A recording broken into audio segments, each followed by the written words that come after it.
Bəşər tarixi boyunca ilahi mesajın necə ötürüldüyü həmişə maraq doğurur. Bir çoxları Quran, Tövrat və İncil arasındakı bənzərlikləri görəndə bu bir köçürmədirmi sualını verir.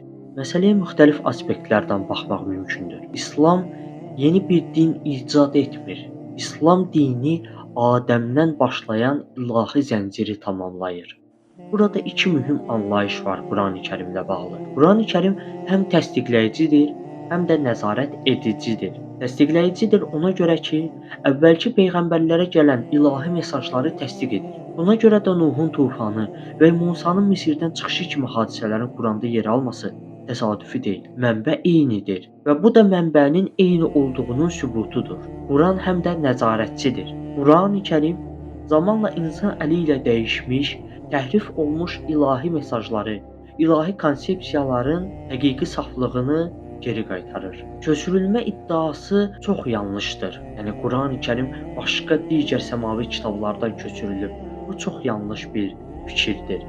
Səbəb də bundan irəli gəlir ki, Həzrət Muhammed sallallahu heç bir təhsili olmayıb ki, bu işi yerinə yetirsin.